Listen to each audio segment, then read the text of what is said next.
Posted by you/patient somewhere 86. Throwaway as my husband knows my Reddit. I, 34F, have been with Ken, not his real name, 37M, since I was 16. We met in school, as he was my brother's friend. We have been married for 10 years, have a 2-year-old son, and one on the way. Ken has always been my person, the one I can't picture life without, and I honestly can't remember not loving him. I grew up with him, he's my everything. Unfortunately, Ken has this issue where he takes on everyone else's feelings deeply. I'm not saying it's a bad thing, but recently his best friend of 20 years found out that his wife has been cheating on him, and none of their children are his. Obviously, his friend is devastated and is staying in our guest room. He's a nice guy, life just has him down right now. He's started the process of divorce. The more time Ken spends with his friend, the more depressed and distant he's become. Our mornings used to start with me waking up at 6 a.m. with our son, making breakfast, and then, around 8 a.m., waking Ken up with coffee and some breakfast before dropping our little one off at nursery and going to work. Ken works from home most days, only going into the office on Mondays. I'd give him his coffee, he'd give me a kiss, and I'd head off on my happy little way. After work, I'd pick up our son and go home, where Ken would usually be making tea. I'd clean up afterward while he bathed our son and put him to bed. I thought this was life. It might sound boring to some, but it was my life, and I loved it. Our house was filled with love. We'd spend our nights cuddling, talking, and watching movies. We'd have date night once a month, take our son out together on Saturdays, and visit family or host friends on Sundays. You get the picture, I'm rambling, sorry. Anyway, for the past month, things have been changing. Ken is more depressed. I make him coffee in the morning and just get a mumbled thanks. I come home from work, and he and his friend are in the living room watching sports. Now, I'm the one making tea and bathing our son. Neither of them will barely talk to me. We don't go out on weekends together anymore. I feel like a single parent. I've tried talking to Ken about it, but I only get one-word answers. Then he stays up until about 1 a.m., which I know isn't super late, but I'm passed out by then. I'm exhausted, alone, and pregnant. I miss my husband. Yesterday, I came home from work, and you know when something just doesn't feel right? I went to find Ken to see what he was doing since his friend wasn't in the house, but Ken's car was. He was in his office looking up DNA kits for our son. I asked him why, and his response was, well, I just want to make sure all the kids are mine before I continue looking after them, as I'm not free childcare. This broke me. When I say I'm devastated, it's an understatement. If he thinks I've cheated on him, then surely the trust is gone. Is there any going back? Am I just being pregnant and hormonal? Would I be extreme for considering divorce? I could put the papers in an envelope with the results of the DNA test. I think I'm going to go cry in bed now. I had to take the day off work because I feel like I've just been gut punched. Update 11 hours later. Hello Reddit. Well, after my post earlier this afternoon, I cried and then read all your lovely comments. I couldn't be more grateful. I think posting about it here really helps for some reason. It's weird how telling complete strangers that I'm struggling with life seems to help. So, after my pity party, which couldn't last long due to being a parent, I called my stepmom and dad. My mom died when I was 10. They are coming to stay with me on Friday.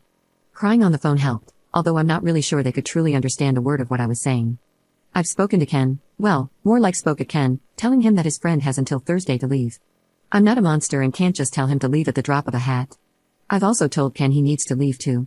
While yes, I could go to my dad's house, I don't want to disrupt my little one more than necessary, and all the things for my baby are here too. Especially since I'm 8 months along, it just seems stupid for me to be the one to leave. I've made it a point not to emphasize that it's my house either. I'm trying to be calm and sensible.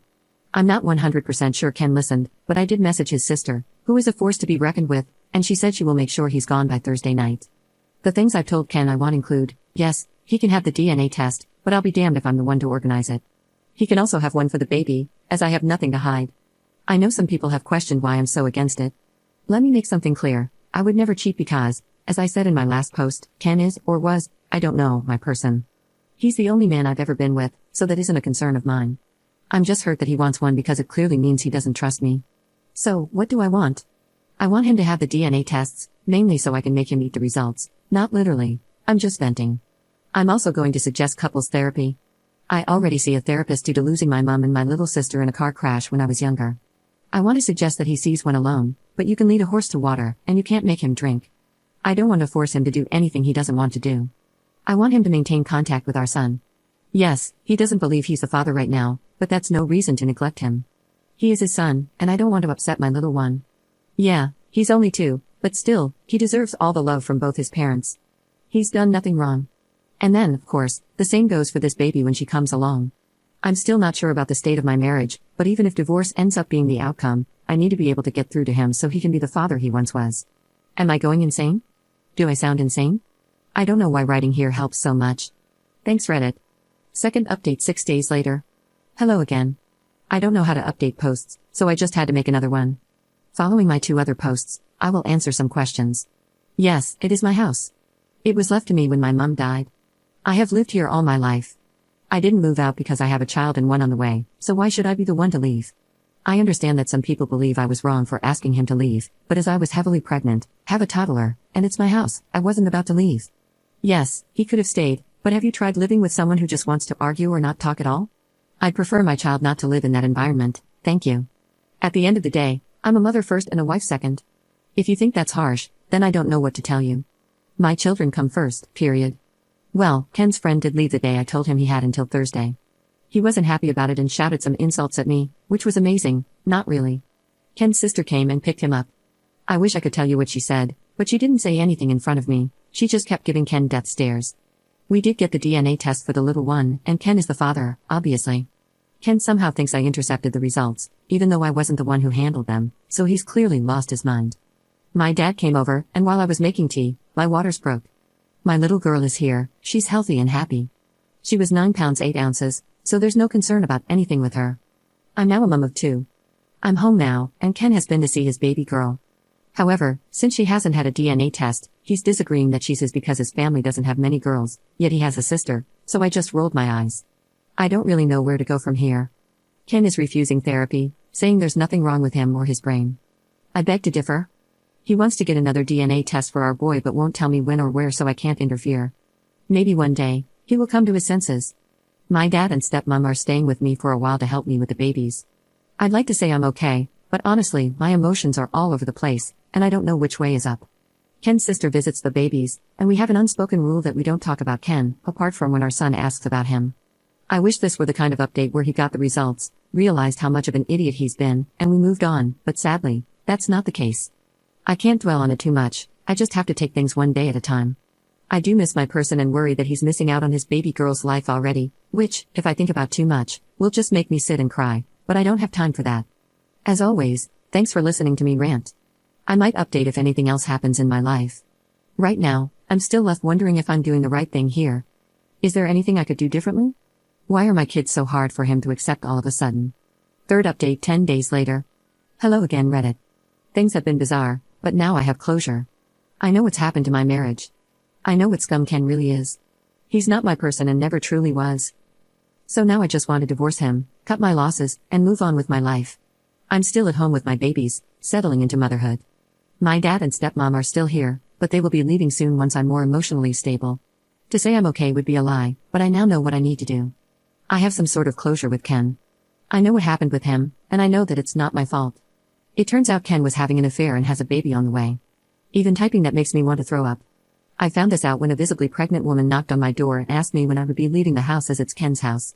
When I say this confused the crap out of me, I mean it. I talked to this woman for a while to try to work out what she was talking about. It turns out that she's Ken's side piece.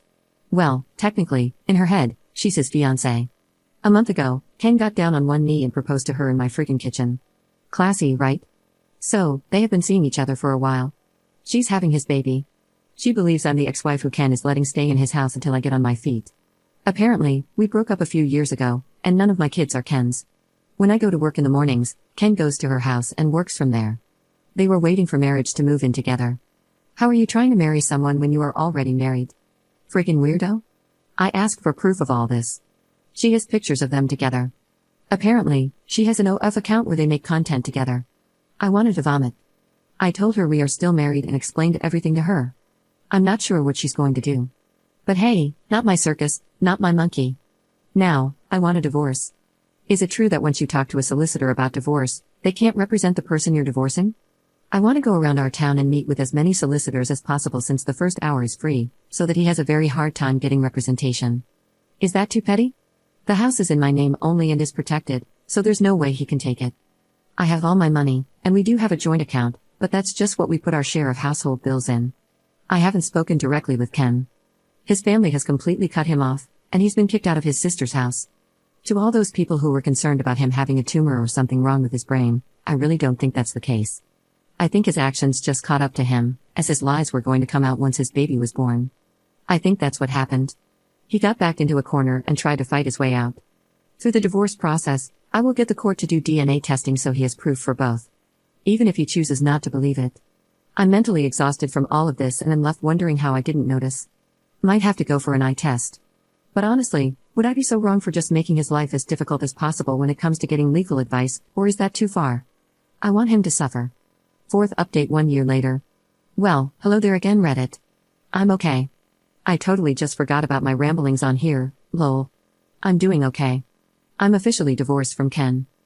It took a long time to get to this part of my life, and at some points, I actually felt like I was drowning. Both of my kids had DNA tests through the courts, and they are Ken's. He still doesn't believe it. Not my problem though. Ken is now in prison for domestic abuse. I'm not 100% sure about the details because I wasn't involved. It was his side piece. I'd love to say that I don't ever break down in tears and that I'm completely over it, but I'm not. I've now gone back to work though, after my maternity leave ended. I got a promotion and now I'm used to living with just the three of us. My kids keep me going, and I'm so proud of them. They visit their grandparents and their dad's side of the family, who have been so lovely and supportive. His sister is still amazing. I don't really know what else to say. I'm okay. I'm divorced, and my children are thriving. I can't thank Ken for a lot of things, but I'm grateful for my children.